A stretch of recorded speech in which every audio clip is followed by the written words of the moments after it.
you now to follow along. Next slide, please.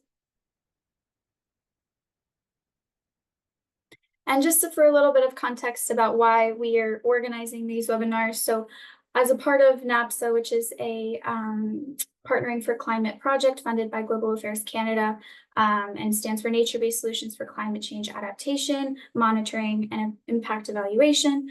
Our goal is to essentially improve climate resilience and reduce poverty for vulnerable communities, primarily in Sub-Saharan Africa. And so what we do for the P4C portfolio, we provide technical backstopping and capacity building resources to about 19 P4C projects all across Sub-Saharan Africa in about 22 countries. And so as part of our goals to enhance design and implementation of NbS through IUCN's Global Standard for Nature-Based Solutions, as well as increasing the evidence for biodiversity and climate nexus, and societal benefits, we organize webinars monthly basis every last Tuesday of each month on different topics pertaining to these very important issues, and also with the intention of spotlighting and showcasing the work that is being done by Partnering for Climate projects all across Sub-Saharan Africa. So this month's dialogue is on gender. And so gender is a key part of the P4C portfolio and is deeply embedded in each of the Partnering for Climate projects.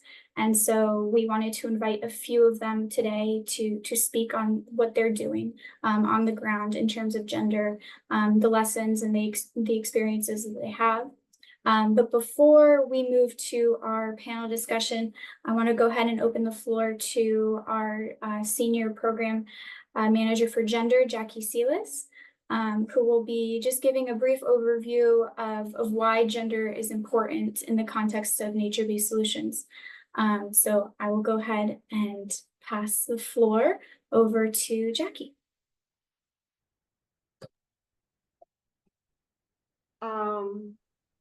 Thanks, Zoe, and hello, and welcome to the Gender Perspective Nature-Based Solutions Dialogue.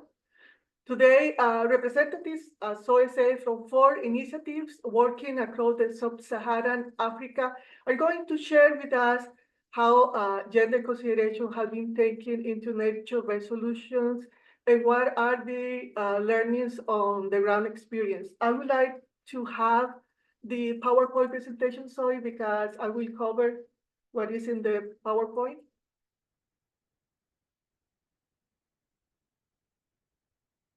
Thank you. Perfect. Can we go to the next slide, please?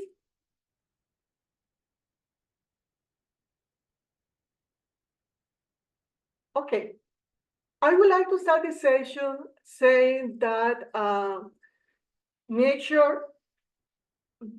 nature-based solutions are defined by IUCN as the actions to protect, sustainably manage and restore natural and modified ecosystems that address societal challenges like climate change, food and water security, and all natural disasters, effectively and adaptively, simultaneously providing human well-being and biodiversity benefits. So nature-based solutions are a powerful way to address societal challenges, but also a way to transform how society relates to nature. As the world strives to move forward to United Nations Sustainable Development Goals, but also the commitments of the 3 Rio Conventions, we must ensure that investment in nature contribute to the health and well-being of the people and the planet.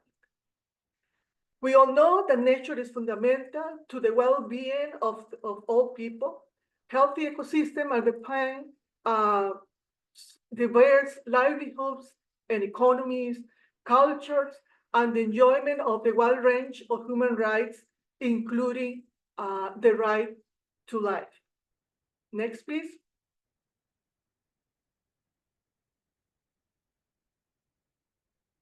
Next slides, please. Thank you. So, nature-based solutions restores and protects biodiversity, which has an impact on the ecosystems and the services that are vital for life. Today, we have the urgency of addressing degradation of natural resources.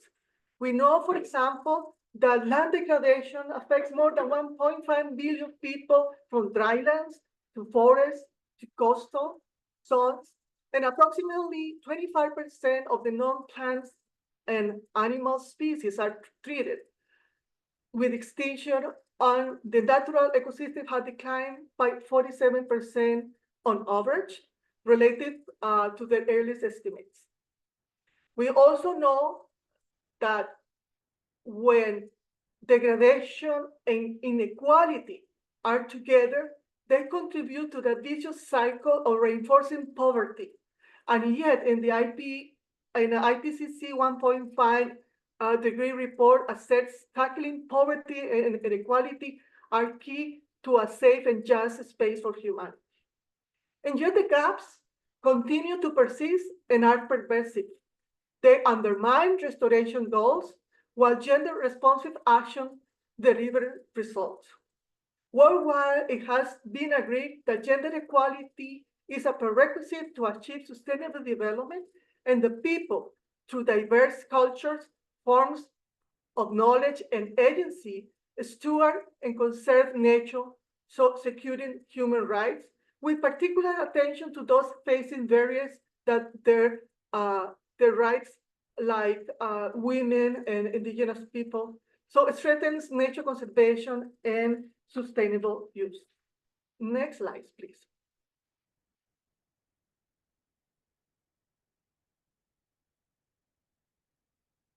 Thanks. So people are diverse, and due to their gender, women and men have different roles, behaviors, and activities that are expected to do, also influencing the relationship among themselves. So gender, as you know, is one of the facets of the people's life. Gender intersects with other sociocultural aspects identities such, class, age, ethnicity, sexuality, which altogether impacts a person's life, reality, and experiences of disadvantage or privilege. So women and men have different roles and responsibilities, and as a result, they interact with natural resources, and they have different needs, priorities, and knowledge related to the environment. And because they relate differently with the resources, they can also contribute in different manners to the environment conservation and management. Next slide, please.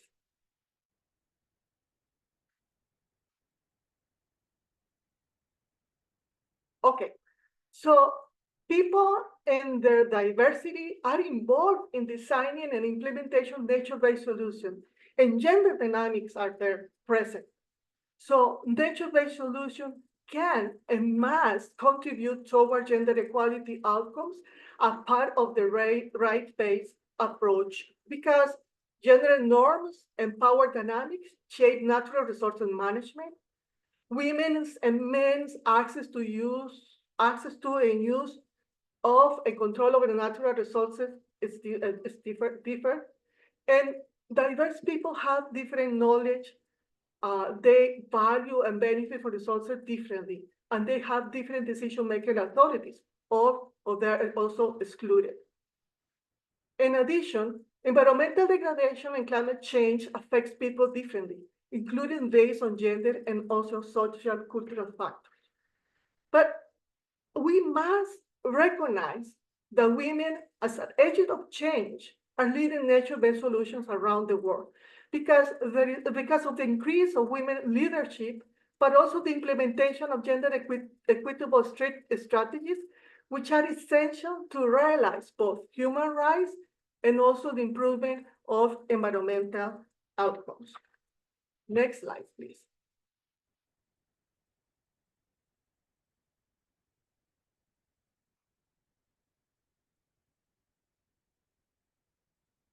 So if we want to incorporate gender perspectives in nature-based solutions, we need to ensure that diverse needs and knowledge of all community members are considered. Women and men also benefit equally. The gender-responsive approach will help us to reduce risks and overcome gender gaps, is used leading a more equitable and effective outcomes and contributing to advance human rights. In addition, doing a gender analysis is a good practice to inform nature-based solutions planning, implementation, including to identify and mitigate risks, factors like gender-based violence, as well as to identify key opportunities for gender-responsive activities that empower those who need it the most and advances gender equality. Next slide, please.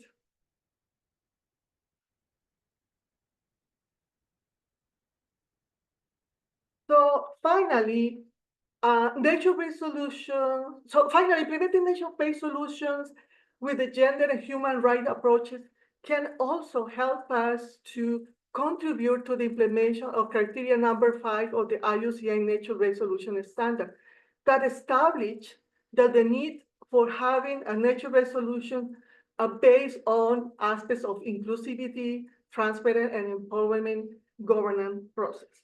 So with this introduction, I will stop here my participation, and now I will start introducing the excellent panelists that we have today for our session. And as Zoe said, we are going first to introduce the panelists. I will ask them to introduce the projects that they are working. They will have 3 minutes to do that. And after, I will ask some questions with the intention of giving them the possibility to share their gender work.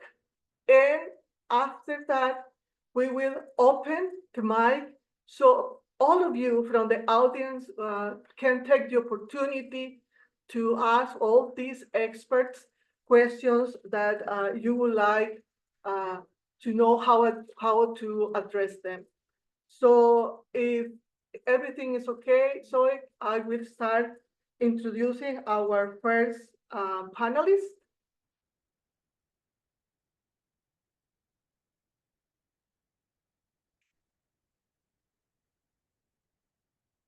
Can I do it now? Yes, go ahead, Jackie. Okay, first.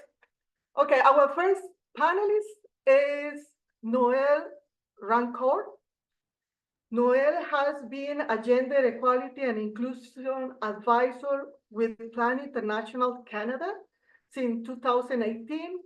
She brings 17 years of experience working for the advancement of women's rights and girl rights as an independent consultant for a wide range of organizations and UN agencies in the Sub-Saharan Africa and also the Middle East.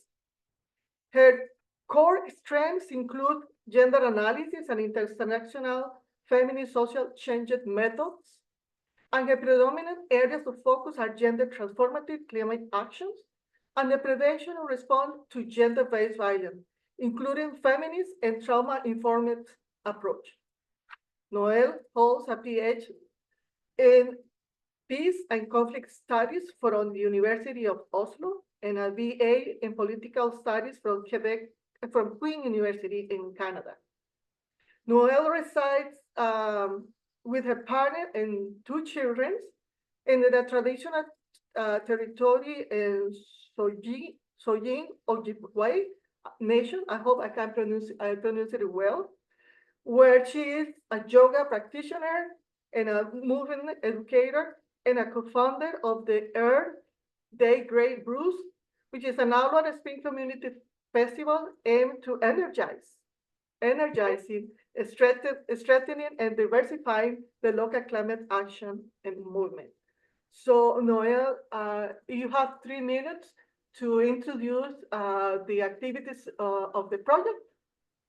So the mic is yours. Thank you, Jackie, and thank you, everyone. I'm thrilled to be sharing and learning with you today about gender equality and inclusion and nature-based solutions. I'll try to be concise today on GE&I in Plan International's COSME project.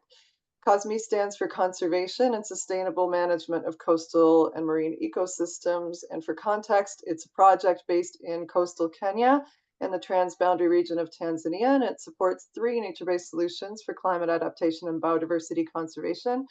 That's mangrove restoration and conservation, the first one, sustainable seaweed farming, and locally led forest management and conservation. And it's being implemented in partnership with the Jane Goodall Institute in the transboundary region of Tanzania, where there's a specific focus on terrestrial forests.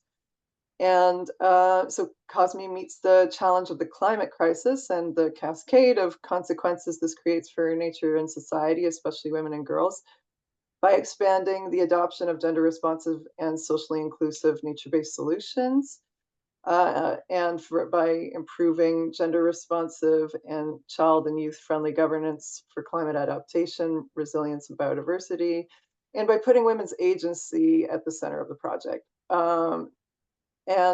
So it takes a gender transformative approach to programming, which is rights-based and also results-driven. So based on the assumption that gender inequalities constrain and undermine locally led climate change adaptation and biodiversity conservation, yeah,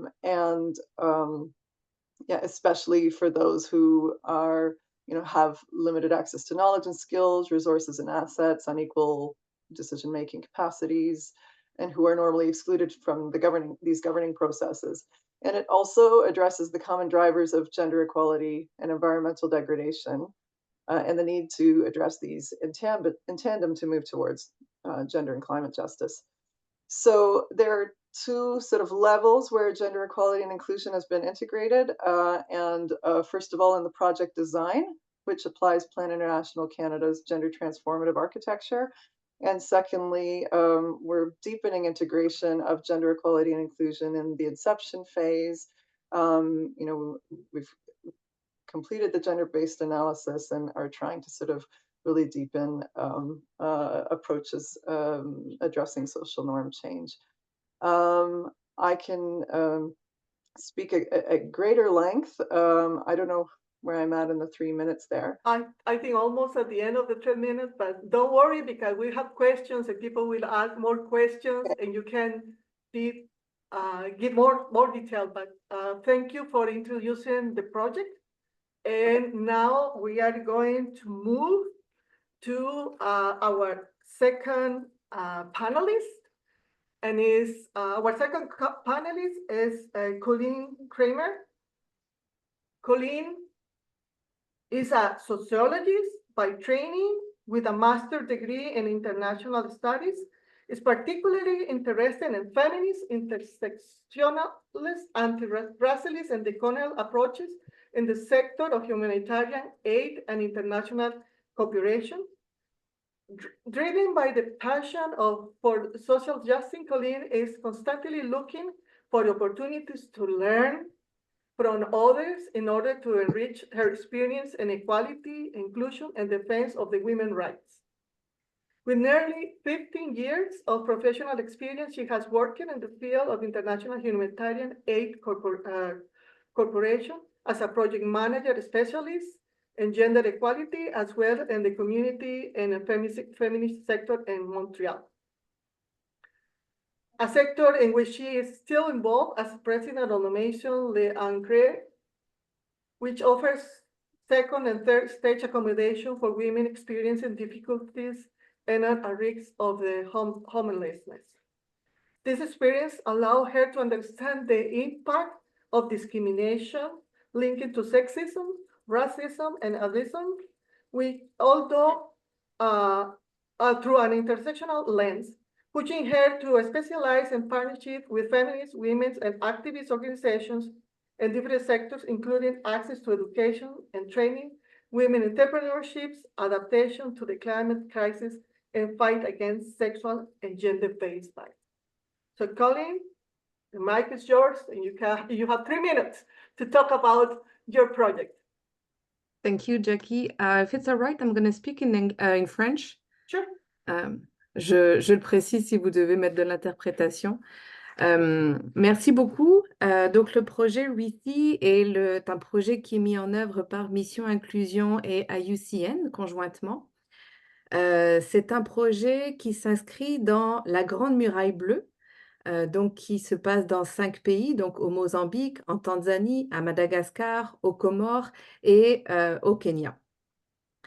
Le projet vise la résilience climatique, socio-économique des communautés. Et pour atteindre ce résultat, donc, on a visé trois grands piliers, qui est à la fois le renforcement de la gouvernance locale au niveau des mécanismes de protection des espaces marins et des zones côtières, donc à travers des mécanismes plus inclusifs, donc des LMMA, des MPA, donc pour avoir des zones marines protégées et gérées localement. Donc ça, c'est vraiment le premier pilier. Le deuxième pilier est évidemment la mise en œuvre de solutions basées sur la nature qui soient plus inclusives, qui soient sensibles au genre, donc qui est complètement lié avec les structures de gouvernance locales. Et enfin, on vise aussi l'économie bleue, l'intégration des femmes et des jeunes dans l'économie bleue qui fait partie des priorités des gouvernements aussi avec qui on travaille. Et là, l'idée, c'est vraiment d'aller renforcer des value chains, désolé, j'ai les mots en anglais qui me viennent, des chaînes de valeur innovantes qui soient ouvertes à l'inclusion des femmes et des jeunes pour pouvoir les intégrer de façon économique et puis qu'elles puissent renforcer leur voix aussi de cette façon dans les différentes structures. Donc, c'est une approche aussi qui se veut holistique et vraiment comprehensive dans les 3 piliers. Donc, c'est pour ça que le projet a une approche féministe, a une approche basée sur les droits, une approche intersectionnelle également.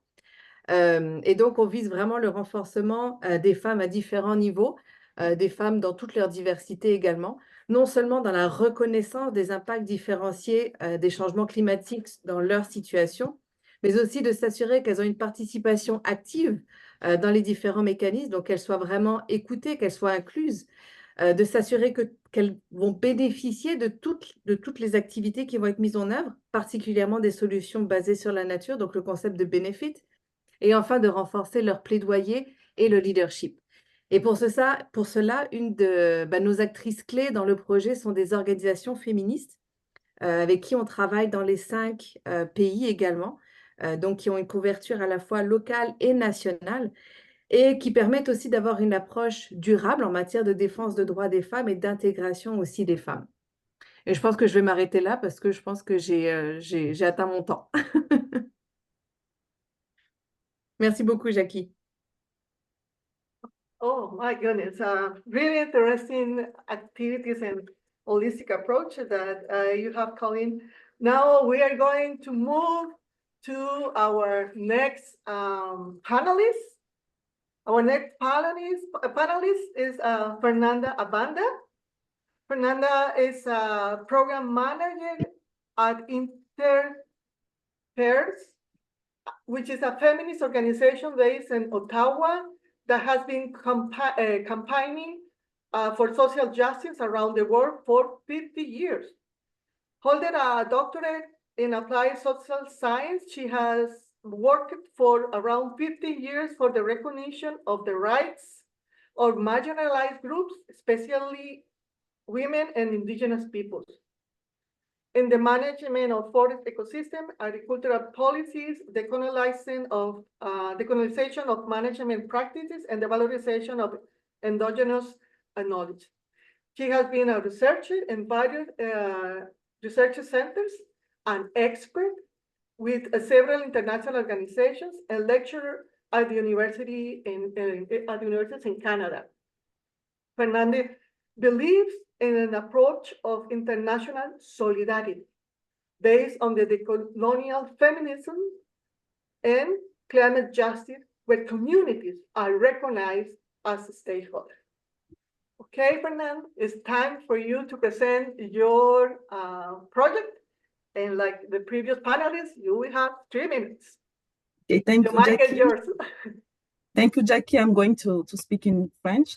Go Alors, ahead. c'est un plaisir pour moi de vous rejoindre depuis le territoire non cédé des Premières Nations Anishinaabe ici à Ottawa pour participer à cet espace de co-construction et d'apprentissage sur le genre et les solutions fondées sur la nature et pour parler du projet ACF-AO, Action climatique féministe en Afrique de l'Ouest, qui vise à amplifier les réponses communautaires au changement climatique en Afrique de l'Ouest en ciblant principalement le renforcement des capacités d'adaptation des femmes rurales et des jeunes dans les régions côtières, insulaires et les régions de mangrove.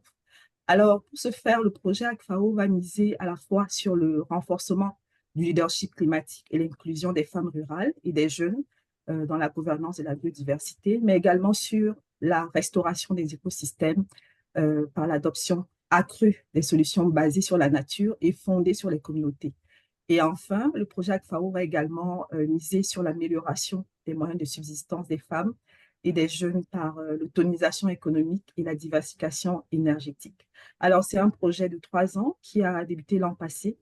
Il cible un peu plus de 48 000 bénéficiaires directs, parmi lesquels 80% des femmes dans 4 pays de l'Afrique de l'Ouest, le Sénégal, le Togo, la Guinée-Bissau et la Côte d'Ivoire. Dans le cadre de ce projet-là, on travaille avec 8 organisations homologues partenaires locales dans les 4 pays. Ce sont des organisations avec lesquelles Interpares et SUCO travaillent depuis plusieurs années et qui sont des organisations féministes et qui ont fait preuve d'expérience dans ces enjeux-là depuis plusieurs années. Alors, c'est important de le dire, je l'ai mentionné tantôt, que le projet ACF-AO est mis en œuvre par Interpares et SUCO, qui sont 2 organisations basées ici au Canada. Merci. Okay, thank you. To keep on time. So now I'm going to ask to our next panelist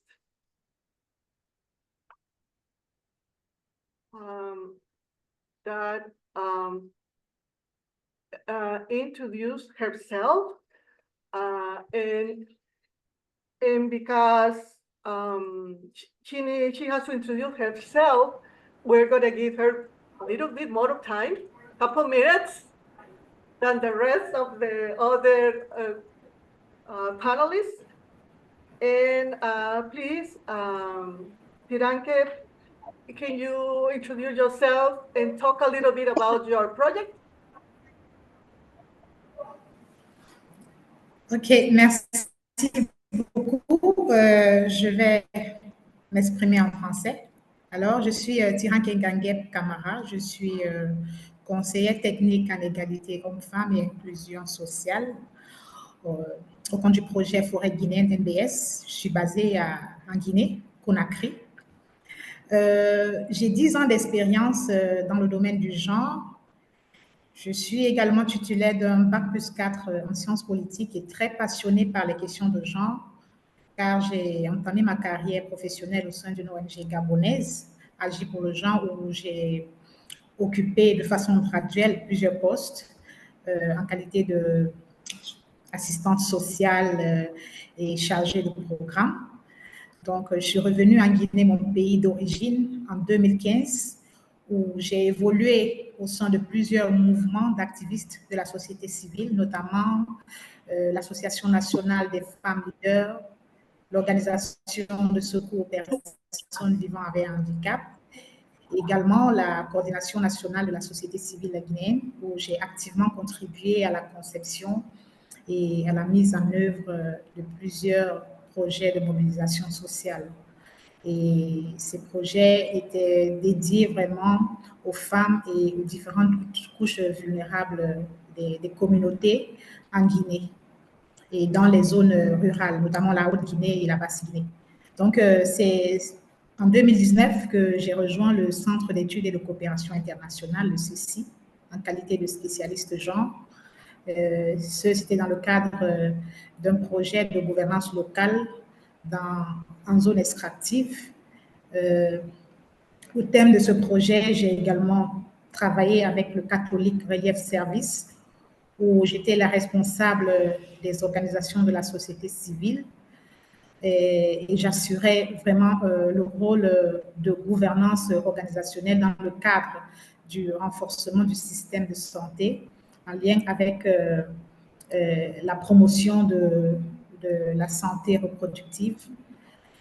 Et depuis juin 2023, j'ai commencé une nouvelle aventure avec le projet NbS, au poste que j'occupe actuellement.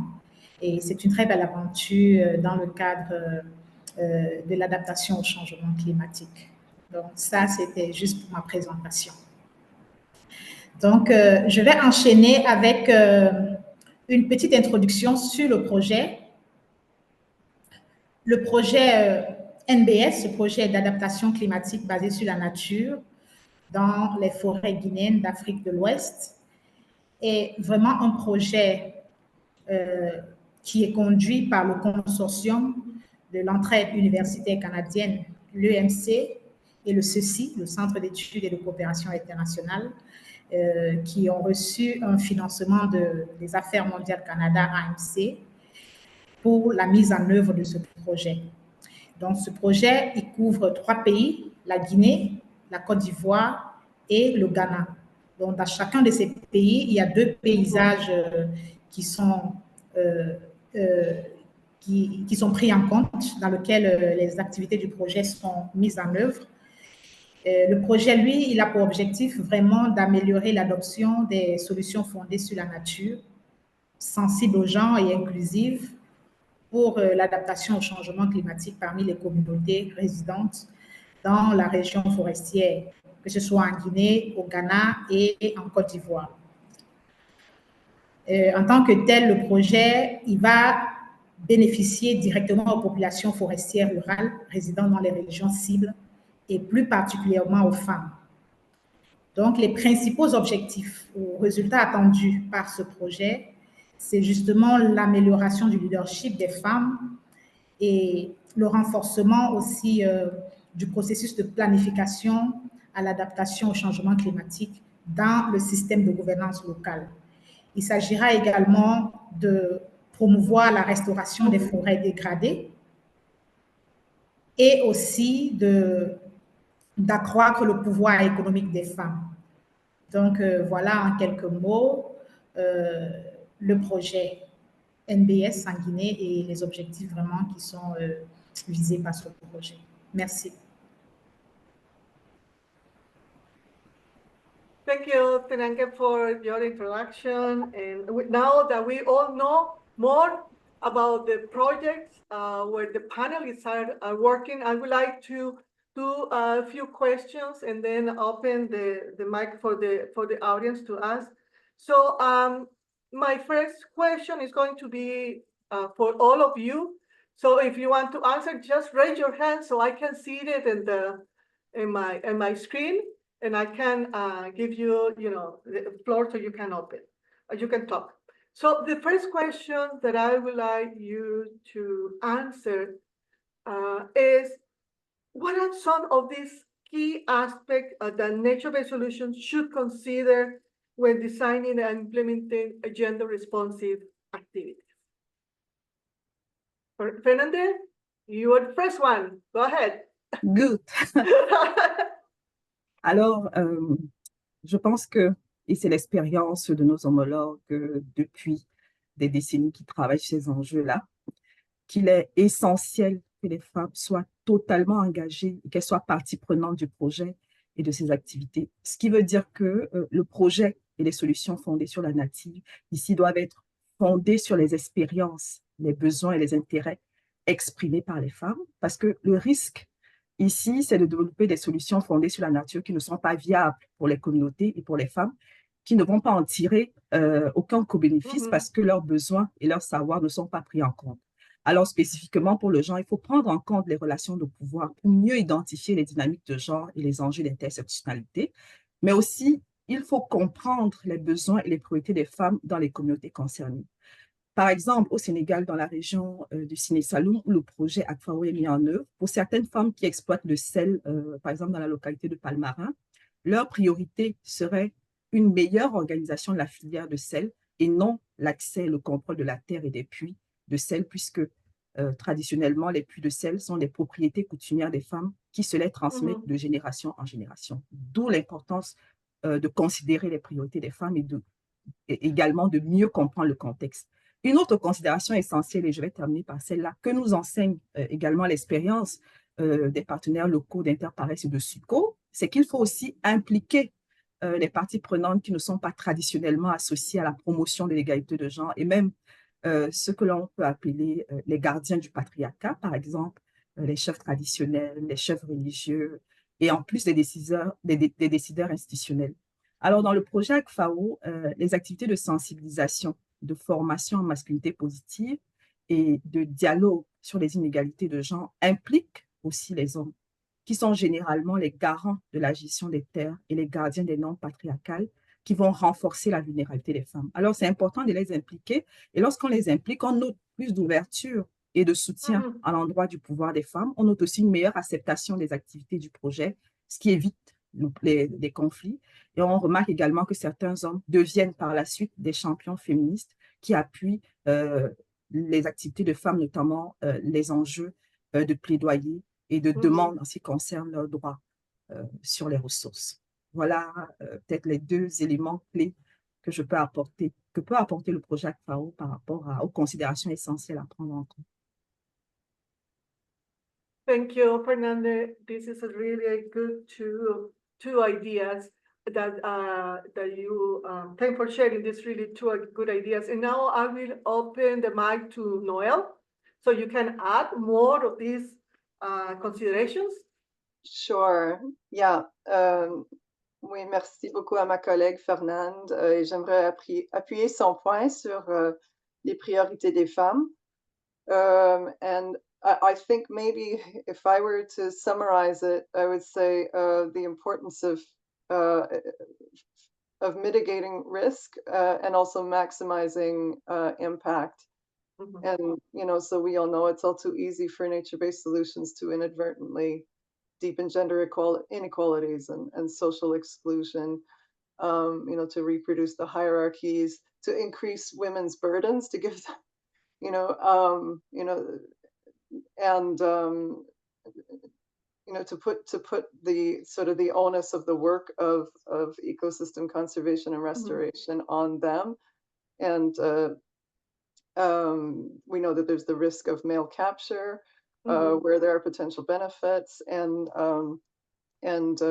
just the risk of unequal distribution of benefits. And so, and at the same time that, and so essentially, integrating sort of strategies that mitigate those risks all around is really critical. And just maybe, the fact that we are working with women-led conservation groups and trying to sort of keep them at the forefront of promoting a target of 70% women within these NbS groups, being really thoughtful and careful about the strategies we use to address issues of male resistance. And part of that is just Plan's gender transformative approach to programming, which includes the promotion of women's agency and the awareness of creating the supportive enabling environment for that, which one component of which is engaging men and sort of the guardians of the patriarchy, as Fernand was saying. But yeah, being really careful not to drift into sort of a gender neutral approach about like, oh, whatever she gets, he therefore has to get.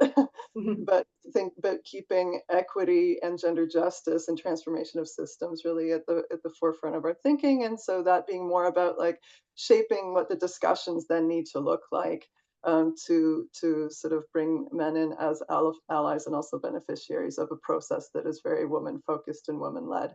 And and then other strategies like piggybacking on village savings and loans groups, which the project is using, in order to save women some time to have sort of shorter discussions on gender equality and inclusion, sort of the sort of gender analysis that enters into the work, sort of when they're already gathered.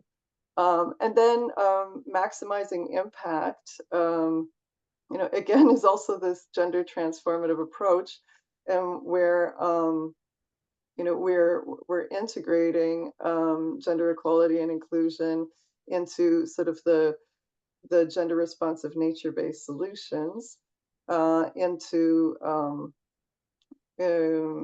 sort of, you know, providing women with the sector-based technical knowledge and skills and inputs, so that they can make more climate and risk-informed, so that they can gain more, you know, economic opportunities and, you know, do the, you know, the restoration and conservation work, while at this,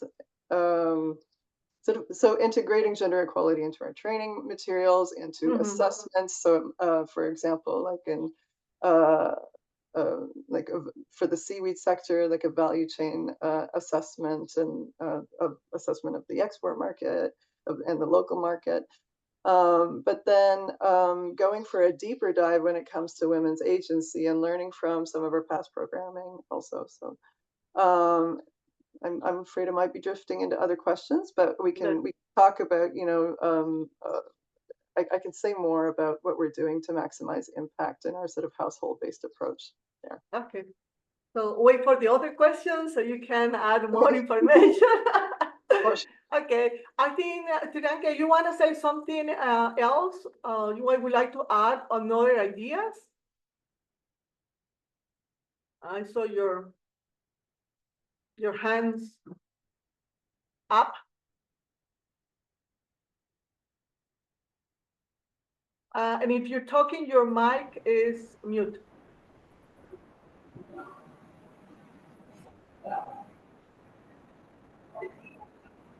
Would you like to add something, Tiranke?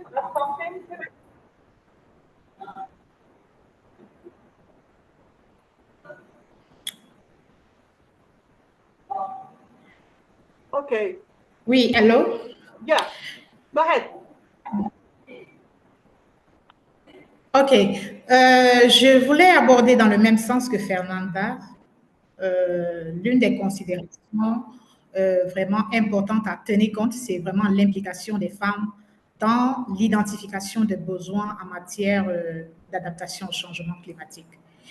C'est vraiment un aspect à ne pas minimiser, l'importance des consultations et aussi l'importance de construire des partenariats solides.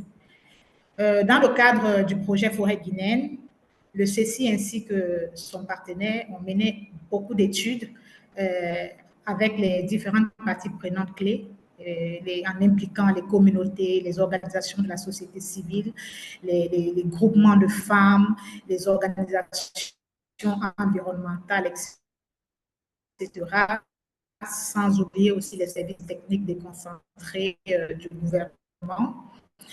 Et les informations qui ont été recueillies lors de l'identification des besoins ont permis vraiment compte des besoins spécifiques de chaque de couverture du projet. Et à l'issue de la conception du projet, il y a eu, dès le démarrage également, la poursuite de ces consultations-là afin d'approfondir, parce que les études qui ont été faites sur la vulnérabilité et sur l'analyse comparative des sexes ont été approfondies pendant le démarrage du projet. Et cela a vraiment permis d'initier des activités très pertinentes qui répondent aux besoins spécifiques des femmes dans le cadre de l'adaptation au changement climatique. Donc, c'est ce que je voulais ajouter. Merci.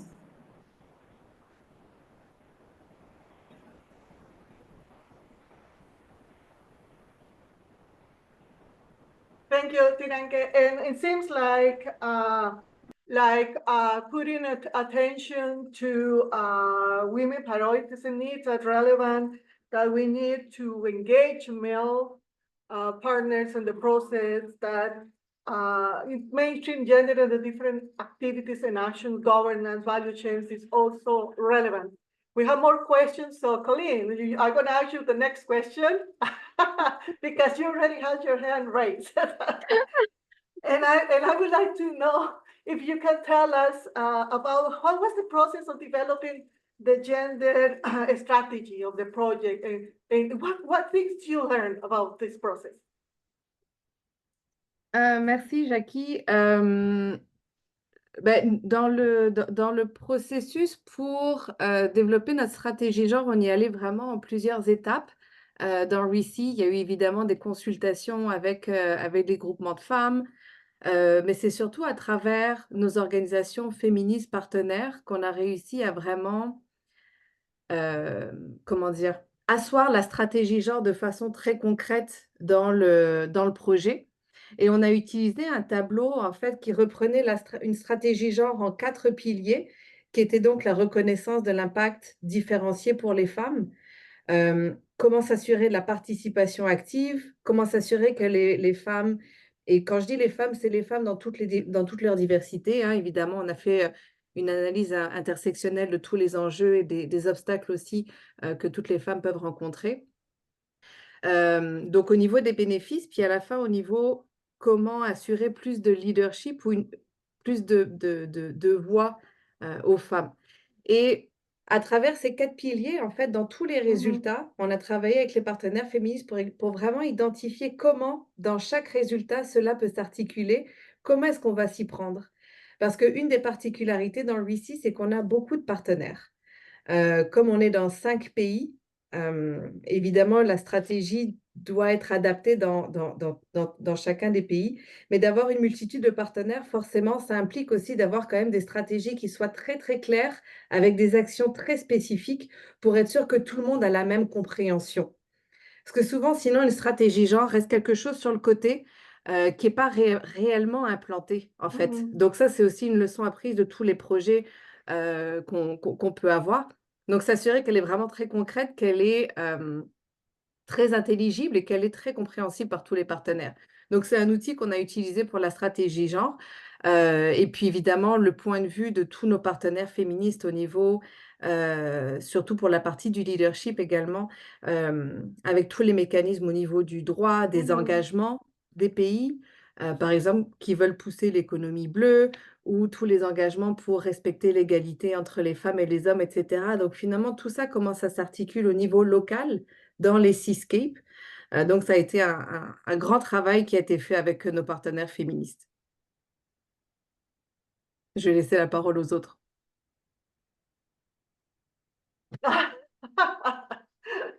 Thank you, and I'm really excited because I have my question, but I'm also seeing many questions in the chat. So maybe we can take time to ask one of my questions and one of the questions of the chat, so we can advance.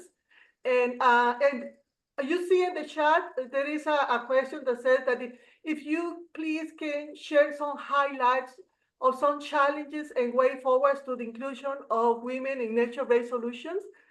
Who wants to respond this one? En fait, moi, je peux peut-être, parce que j'avais quelque chose pour compléter la réponse d'avant, et puis en fait, qui peut peut-être répondre à cette question-là. Nous, dans le projet ReSea, comme on travaille dans les seascapes, donc vraiment dans des zones marines, pour renforcer les solutions basées sur la nature pour qu'elles soient plus sensibles, c'est vraiment à travers les mécanismes de gouvernance. Donc, que ce soit les mécanismes communautaires ou les mécanismes étatiques, parce qu'il y a comme 2 niveaux pour gérer les ressources au niveau local dans les espaces marins. Au niveau communautaire, ce sont des structures qui sont très... qui reflètent en fait les dynamiques de pouvoir communautaire, donc qui sont très majoritairement masculines, avec beaucoup de pêcheurs en fait. Donc forcément, les femmes sont souvent exclues. Et au niveau étatique, donc ça s'appelle les MPA, donc là aussi, les femmes sont assez exclues parce que ça prend un niveau d'alphabétisation pour être un niveau de reconnaissance aussi pour être incluse dans ces structures de mécanismes. Donc on y est vraiment allé à s'attaquer d'abord avec puis s'attaquer, j'aime pas trop le terme, en tout cas de travailler avec ces structures-là pour les rendre plus inclusives par l'intérieur, pour s'assurer qu'il y a une réelle prise de conscience dans les enjeux qui sont rencontrés par les femmes, puis qu'elles soient incluses dans la prise de décision. Donc, c'est vraiment de changer la structure pour avoir des résultats plus sensibles au genre au final. Donc, c'est ça que je voulais compléter. Et peut-être que ça répond un peu, mais je pourrais en parler encore 24 heures. Mais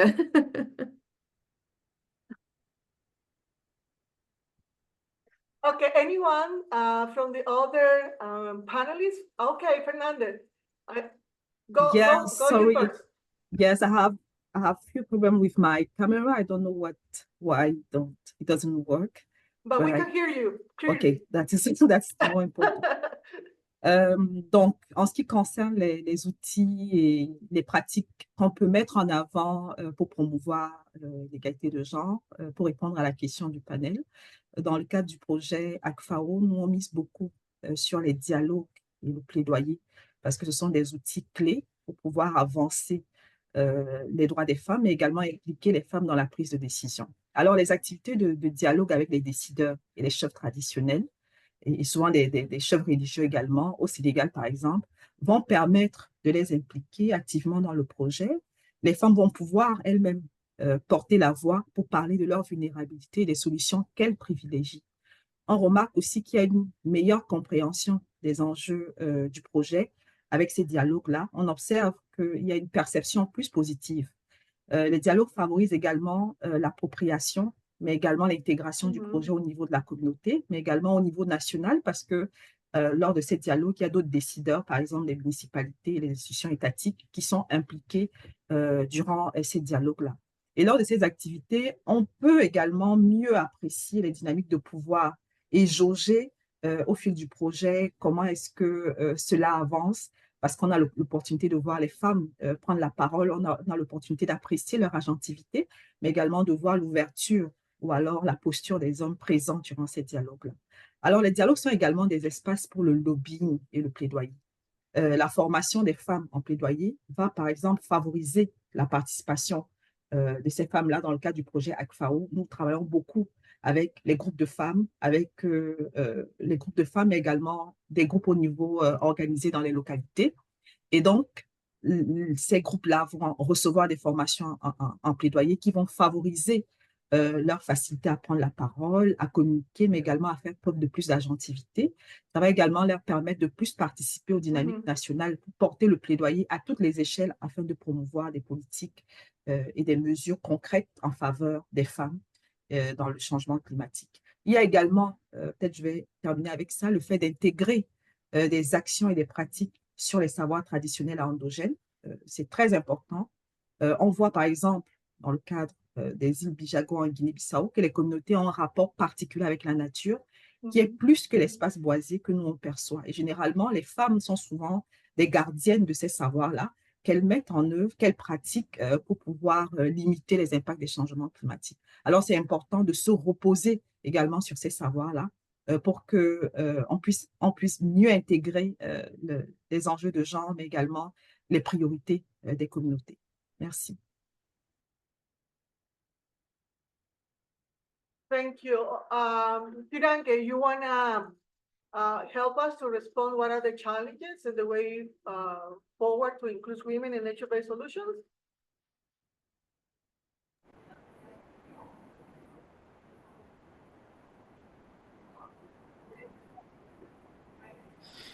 OK, merci beaucoup. Je vais aller toujours dans le même sens que mes collègues panélistes. De notre côté également, la stratégie genre a été vraiment subordonnée aux consultations qui ont été faites sur le terrain dans le cadre de l'ACS+, parce que c'est vraiment les conclusions et les recommandations issues de l'ACS+, qui ont permis vraiment d'initier la stratégie genre. Et comment est-ce que ces consultations se sont déroulées? C'est toujours aussi par les focus group qu'on a organisés dans les différentes localités avec les femmes, les jeunes femmes, les hommes et les jeunes hommes. Et l'objectif, c'était vraiment d'identifier les lacunes et les obstacles auxquels les femmes sont confrontées dans leur épanouissement et également identifier les différents rôles et responsabilités de chacune des composantes dans le fonctionnement de la communauté et voir également quelles sont les activités où on retrouve beaucoup plus les femmes et les activités où on retrouve beaucoup plus les hommes. Donc, en réalité, il y a quand même dans les résultats que nous avons obtenus de ces différentes analyses que les femmes vraiment elles ont moins de temps à consacrer dans les activités génératrices de revenus, les activités qui sont généralement agricoles, parce qu'elles consacrent beaucoup plus de temps et d'énergie dans les travaux domestiques. Donc, et lorsque elles font les activités de maraîchage, les revenus qu'elles génèrent, c'est ce qu'elles utilisent encore pour entretenir la famille. Donc, il y a ce double poids qui pèse sur les femmes. Donc, dans la stratégie, il fallait définir vraiment des activités qui vont aider à créer un équilibre. Et certains outils qui ont été proposés, c'est vraiment comment on peut développer les approches de masculinité positive pour amener un peu plus les hommes à contribuer à l'épanouissement des femmes, à soutenir le développement économique et social des femmes dans les différentes communautés. Donc, les axes prioritaires de cette stratégie vraiment ont abordé cette question. Et l'une des leçons importantes qu'on a tirées, c'est que après l'élaboration de la stratégie, il y a eu ce processus de vulgarisation de cette stratégie auprès des communautés et auprès des parties prenantes, les partenaires de mise en œuvre du projet. Et cela a permis vraiment aux différents acteurs de s'approprier les différents enjeux en matière de genre et de mieux se positionner pour pouvoir aider à l'atteinte des objectifs en matière de genre du projet. Merci. Thank you. Noel, would you like to have an intervention in relation to the question? Sure. Yeah, just to weigh in on the question about involving women in nature-based solutions. I mean,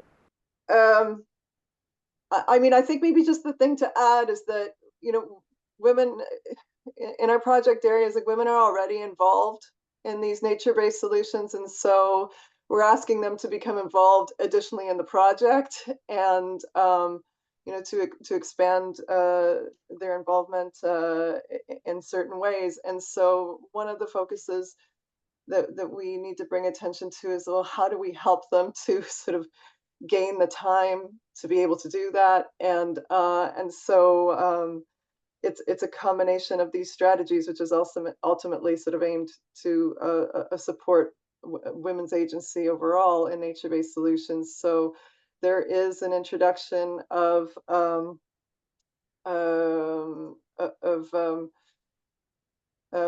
like time-saving technologies, basically to support to reduce women's dependence on natural resources and sort of the time that is taken searching for scarce natural resources, fuels, you know, solar, like solar-powered water heaters and various sort of various assets that are meant to sort of be sort of one aspect of a sort of complex response to express needs. But then at the same time also engaging, this is part of engaging women and their partners in a gender justice journey, in being able to engage men in a way to be able to take up you know, responsibility at the household level, to try to reduce women's unpaid care work, sort of the burden of work that they carry alone at the household level, and to do so in a sort of coordinated way, to also therefore reduce one of the barriers to you know, their involvement in nature-based solutions, as well as providing all of the technical support and sort of sector-specific support that they require. And then additionally, in our third pillar, sort of engaging in that governance piece with a participatory sort of community-driven climate adaptation and preparedness planning process. Thank you. there is a really interesting question in the chat that I would like you to talk, if it is possible. And it says that getting male engagement as allies on women empowerment, what are the strategies and actions for male engagement?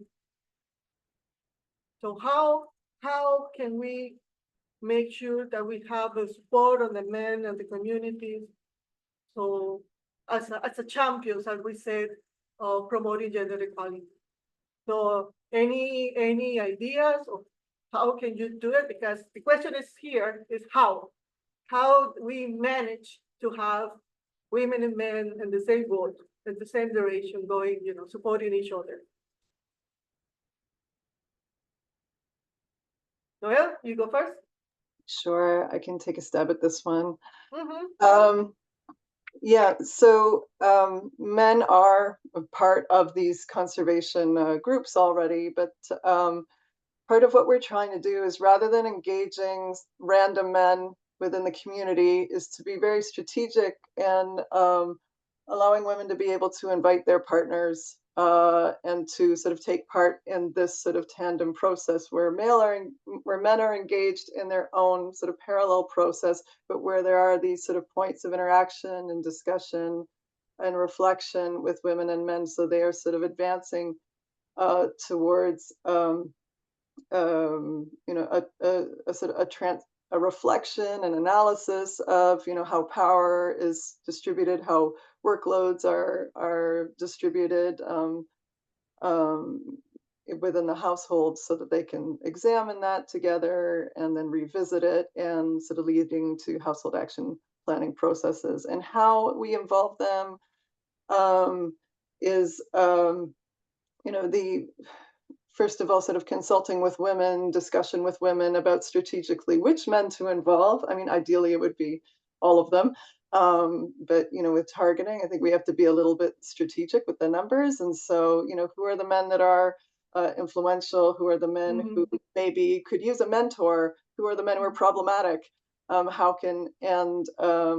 so sort of getting the buy-in from women and making sure that they are sort of in the driver's seat in this process is sort of part of the safeguarding strategy also. But then when bringing the men into this process, I think it's, some of the activities and the discussions that we have that are sort of, that help them to sort of get curious about what this process can bring to them, how it can, using the concept that was used in like the gender action learning system of the gender balance tree, which is really, sort of fitting metaphor, like part of the tree is already strong. Like, why do we need to sort of add more compost to that side? We don't, and this tree is going to actually survive the storm. So sort of the power of story and metaphor and being able to sort of initiate and open the door. And then one of the things that we're sort of doing, which is not just with men, but which is before we get into all of that deep gender analysis, but starting with the journey within and looking at emotions and, making sure that we have the language to sort of name what we're feeling, to be able to sort of ground ourselves when we need to, and then move into sort of relational communication, life skills within the household and within couples and polygamous families, and then sort of moving through the stages of that journey, sort of within, relationally, gender analysis, what it means in terms of the climate and the ecological environment, and then leading to sort of concrete household action planning. Thank you. Very interesting approach, Noel. Colleen, would you like to add more? Yeah, just maybe to build on that, I asked the same questions to one of our feminist partners, that is Groots Kenya. Pardon, je vais y aller en français. Donc, c'est notre partenaire féministe au Kenya. Et en fait, donc ils ont un modèle qui est à travers des champions, qui est très intéressant. Et donc, c'était justement des hommes qui font partie de Groots Kenya, qui sont responsables de travailler sur les masculinités positives et d'engager des hommes champions for gender equality, pour l'égalité de genre. Et donc, pour eux, la clé, c'est vraiment d'y aller avec des conversations très simples, parce qu'il s'agit de déconstruire des choses qui semblent très complexes, mais au niveau communautaire. Mais c'est un dialogue entre hommes aussi que ça prend, puis d'hommes de la même communauté. C'est extrêmement important de parler la même langue, de comprendre ces dynamiques-là qui sont extrêmement profondes, en fait, dans les mentalités. Parce qu'ils nous partageaient, par exemple, que dans certaines communautés, lorsqu'ils font des consultations, les femmes n'ont même pas le droit de regarder dans la même direction que les hommes. Donc, elles doivent s'asseoir dans une direction opposée aux hommes pour pas regarder dans la même direction. Et rien que ça, ce sont des signes, en fait, qu'il faut déconstruire avec les hommes et qui sont... C'est très difficile d'y aller un par un. Donc, ça, enfin, il faut y aller un par un pour arriver à un changement plus communautaire, en fait, parce qu'il n'y a rien au fond, qui peut justifier autant de différenciation entre les femmes et les hommes.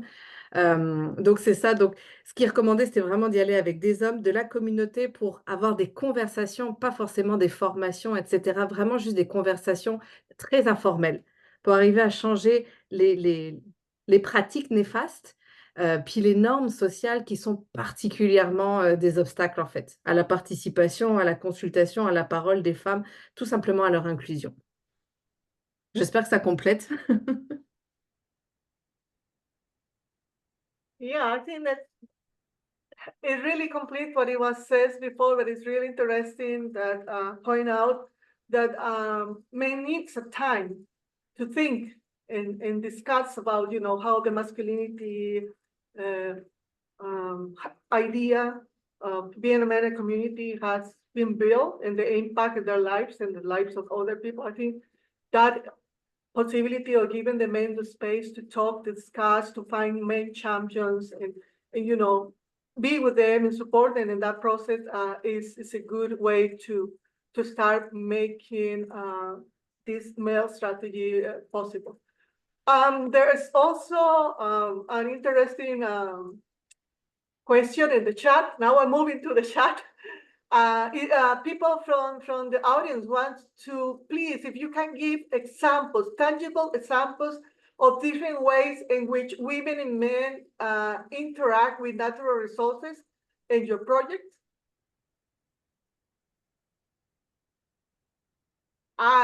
What about the value chains? What about how they relate with non-timber forest products? All those. So who wants to respond? Excuse me, Jackie, could you repeat the question, please? Sure. I want to do it slowly. Could you give some tangible examples of how different ways in which the men and the women interact with natural resources differently in your project? Okay.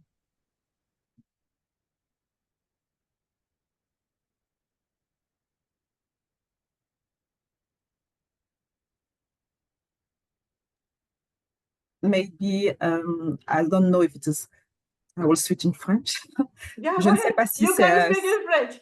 No problem. Je ne sais pas si c'est un exemple approprié, si je réponds à la question, mais je vais donner l'exemple du travail que fait un des homologues de SUCO dans le cadre de ce projet-là, qui est APICEN, qui est une organisation qui travaille avec les femmes au Sénégal, et également avec les hommes dans la promotion de l'apiculture, et qui démontre que l'apiculture en elle-même, c'est un levier d'égalité de genre.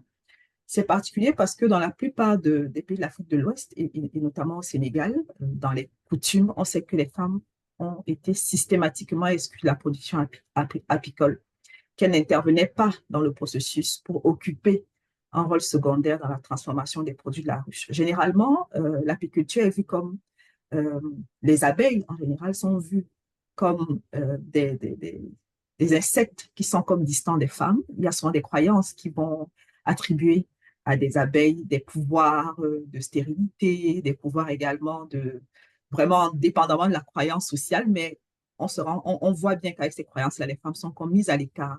Et aussi, même lorsqu'elles interviennent dans l'apiculture, leur rôle va souvent s'arrêter pour aider leurs proches, parfois leur mari et leurs pères, les pères et les frères, sans qu'elles ne bénéficient directement des retombées positives, notamment des retombées financières, des retombées également en termes d'apprentissage. Et généralement, Les hommes sont souvent très résistants à l'idée de laisser leurs femmes pratiquer l'apiculture, déjà en ce qui concerne le danger, mais aussi toutes ces croyances que j'ai dit tantôt. Alors, pour renforcer la participation des femmes dans l'apiculture et accroître leur résilience économique face au changement climatique, mais également déraciner les inégalités de genre, dans le cadre du projet ACF-AO, nous misons beaucoup sur la sensibilisation des communautés, en particulier des hommes et des autorités religieuses, pour lever les préjugés sur l'apiculture. APICEN, par exemple, va former des groupes de femmes, va mettre à leur disposition des équipements beaucoup plus modernes que les modèles traditionnels, donc plus facilement utilisables pour les femmes. Il y aura également des formations de sensibilisation qui vont s'accompagner d'activités de reboisement des mangroves, parce que c'est du miel de mangrove, qui vont porter spécifiquement sur les femmes, notamment, elles vont travailler à restaurer les écosystèmes dégradés par la même occasion. Alors aujourd'hui, dans les villages d'intervention de APICEN au Sénégal, les communautés commencent à sortir de ce stéréotype-là, qui veut que l'apiculture soit une activité exclusivement dédiée aux hommes. Et on voit qu'elle croît de plus en plus aux capacités des femmes à émerger dans cette activité jusqu'à surpasser les hommes. Alors les femmes se positionnent de plus en plus comme des actrices, des modèles et des ambassadrices d'une apiculture de mangrove qui est éco-responsable et moderne. Alors, l'apiculture, c'est vraiment un exemple d'un levier d'égalité de genre dans une activité, une ressource qui était à l'origine et traditionnellement reconnue comme une ressource, une activité masculine. Je ne sais pas si j'ai répondu à la question, mais... Yeah, I think it was a good example. I saw that Noel raised it.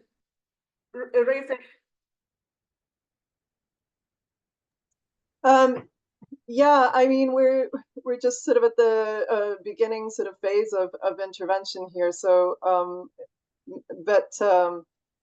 there was a really interesting discussion last week with the Jane Goodall Institute, where they were talking, about their perspectives of gender roles within participatory forest management, and it's a lot of what the same sort of. The driver of what organizes it is obviously the same. The men sort of driven by more economic imperative productive roles, and women more by the the reproductive roles. And so and yeah, how that leading to men's interest maybe in sorry, and I'm looking at sort of like a list here of all of the roles and how they're sort of organized. But, for example, if you take the interest in timber and processing timber, and maybe, and women being more motivated by the collection of fuel wood. And even though there is, a huge diversity of all the roles they play, the interesting sort of thing about how, when women see the forest, they will still see kind of the fuel wood. And so, and how that sort of shapes, their preferences and maybe what they might grow, and their interest in growing, fast growing species that give fuel wood is actually something that also is a protective factor. Where they're able to designate land to do that, whereas men might be more interested in sort of, species that are slightly slower growing, but that produce, hardwood for different purposes. And then, all of the other sort of roles around sort of caring for nurseries or gathering mushrooms, medicinal plants, and it's not necessarily quite so cut and dry women versus men within the context, but when it comes to sort of the, the sort of commodifying and being able to sort of earn money from it, that seems to be, a distinction. And on beekeeping, sort of that interesting thing about, that honey is valuable, but also that traditionally it's been grown up in trees, and women have been told they can't climb trees. And so, I mean, there's so many in each of these NbS contexts that has a, totally different sort of set of activities that need to be unpacked. Yeah.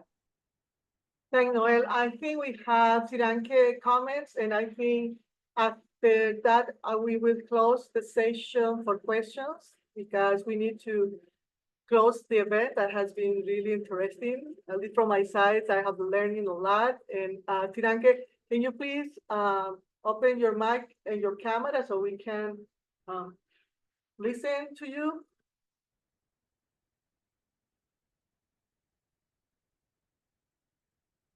You are muted, so we cannot hear you if you're talking.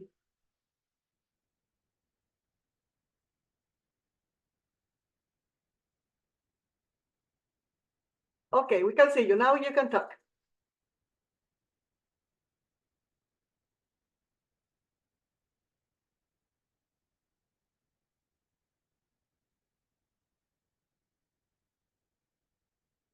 We cannot hear you, Tiranke. I don't know if you're talking.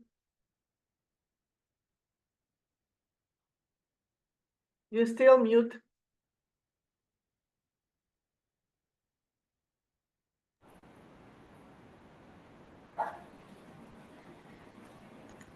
Okay. OK.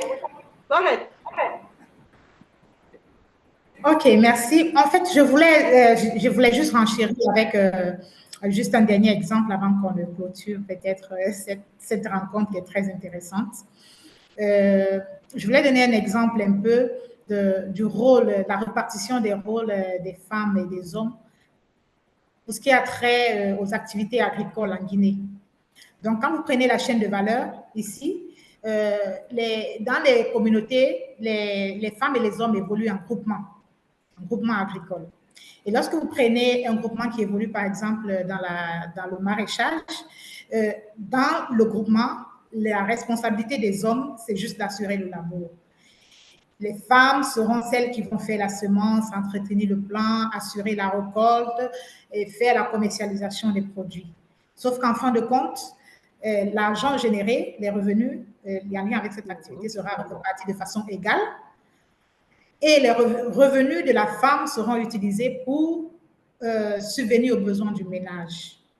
Donc, ça, ce sont en fait des réalités sociales que le projet vraiment vise c'est donné pour objectif de changer ce genre de préjugés en menant des activités de sensibilisation auprès des communautés pour que de plus en plus, dans les groupements, les rôles et les responsabilités soient repartis de façon équitable pour le fonctionnement des groupements et pour aussi permettre aux femmes de pouvoir se concentrer sur d'autres activités afin de pouvoir mieux s'épanouir. Donc, c'est un exemple que je voulais partager avec vous aussi. Merci. Thank you, Tiranke, and I want to really thank to all the panelists because it has been great to have you all here, sharing your experience. And this is the first moment that we will have. Hopefully, we will have more moments because I have the sense that we still have a lot of things to say, but we don't have enough time.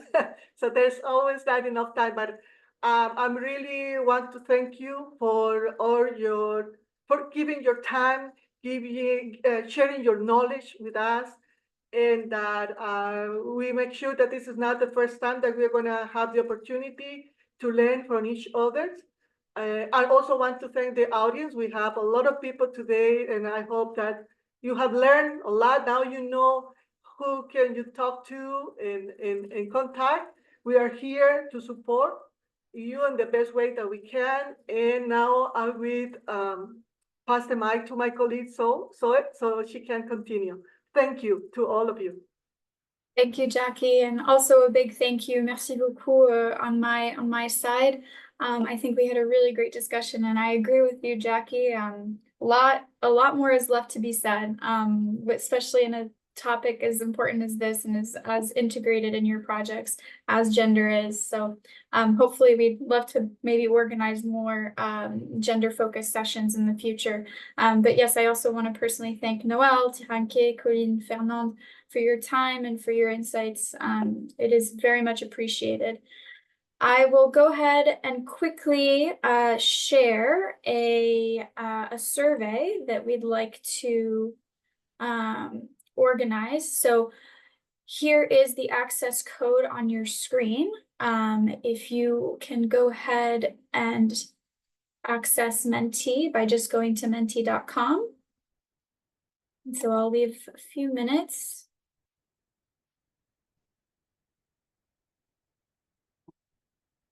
All right.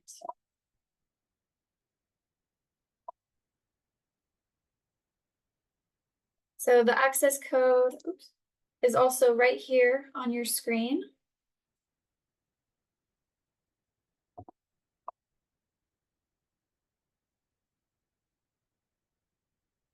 All right, so I'm seeing a few thumbs up. Thank you very much. I'll go ahead and pass to the next slide. How did you like this dialogue? Comment avez-vous apprécié ce dialogue? And these answers are just to help us better plan our future dialogues and really cater to your needs as an audience and as partnering for climate projects. Amazing, okay. So positive feedback.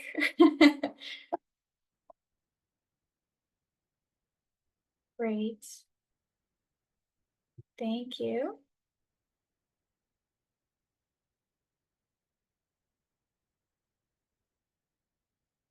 All right. Are the resources shared during this session useful?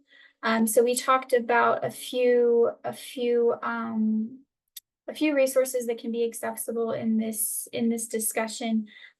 We will be happy to follow up with more resources as we share the recording and the PowerPoints. So just don't hesitate to contact myself or Veronica Rees to request more information, and we'd be happy to connect you with the panelists or send you any links that may be useful. Great. And so here's a space to address what I just talked about. What additional information would you like to receive in terms of gender and NbS? Quelle information souhaiteriez-vous recevoir en matière de genre et solutions fondées sur la nature? Et c'est là vraiment l'opportunité de nous poser des questions ou de nous dire j'aimerais ressources ABC et simplement nous envoyer un email par exemple à moi et Véronica Ruiz de l'IUCN pour vous connecter avec des experts, avec Jackie ou peut-être les intervenants qu'on avait aujourd'hui. Super. Indicateurs spécifiques de l'IUCN liés au genre, absolument. How to carry out GALs. Des études de cas concrets, absolument. On a toujours besoin des cas concrets dans ces projets pratiques. Des outils et exemples pratiques, oui, de ces projets. Assistance pour minimiser les risques d'extracélération de gender-based violence, violence basée sur le genre, par les activités, partage des études, indicators, examples, case studies. Comment prendre le genre dans les SFN à travers des approches, oui, more focused discussion on exchanges, on aspects of gender equality integration, troubleshooting the challenges. Oui, alors c'est très clair en fait qu'on a besoin de plus de cas d'études et de bases pour informer nos projets. Aussi en tant que pour les indicateurs, je suis sûre que ces deux choses se complémentent. Right. All right, so for the sake of time, I'll move to the next question, but keep in mind we are looking at all of these and appreciate all of them. How can we improve the next dialogue? What would you like to see? Comment pouvons-nous améliorer le prochain dialogue? Souhaitez-vous voir? Désolée. Alors, bien sûr, comme j'ai dit au début, on a un dialogue par mois, le dernier mardi de chaque mois, sur des sujets différents. Alors, ça veut dire des experts différents de l'IUCN, mais aussi de les projets partenariats pour le climat. Alors, on souhaite ramener des experts de thématiques variées. Plus de temps pour les panélistes, focused on one aspect to permit a deeper dive and direct comparisons. More time for the panelists, yes. Plus de temps, aussi bien un aspect particulier et s'assurer de pouvoir faire le retour. Absolument, more time. Yes, I agree. I would love to sit in a very long webinar around gender personally. But yes, more time is needed. Otherwise, great to hear from projects specifically. Agree with the deeper dive. Yes, more time. Thank you. And then just to give the opportunity for any other comments or questions, y a-t-il d'autres questions ou commentaires? Ceci est l'opportunité. And I want to stress again that, you know, I'm moving quickly, but we do see these responses and we do take them into account when developing the next dialogues. So please leave any comments you might have. None so far. So very interesting. Thanks. Merci. Yes, the recordings will be shared. I will send a follow-up email today with the recordings that we sent out. In order for the recordings to be more permanent, we upload them to IUCN's YouTube channel. So that takes some time, so be patient with us, but we'll send the YouTube link when it's available for the recording, and we'll also share the PowerPoints that we used today. And we will try to share the French and the English version, so you'll get both translations. Directement avec les organisations locales impliquées dans ce projet.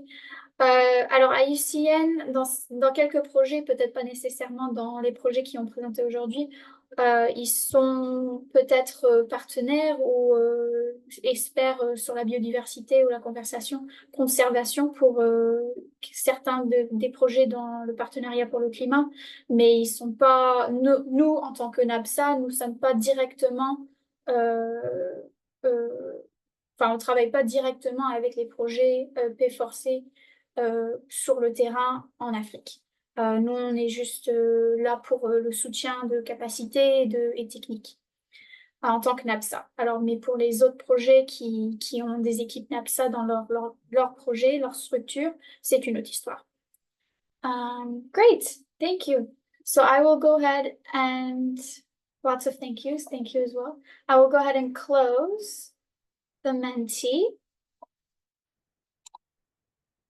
And amazing. And I will go ahead. Yes, perfect. Thank you, Veronica.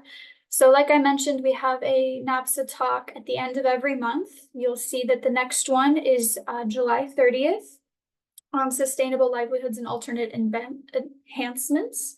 Then we'll have another one, a bit different structure. We'll have another one in September because August is a very busy schedule for people with vacations. There's also some public holidays at the end of August. So that one looks different, but that will be on green infrastructure for urban resilience.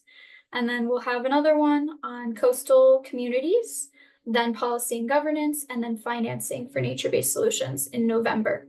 And that will be our last dialogue of 2024.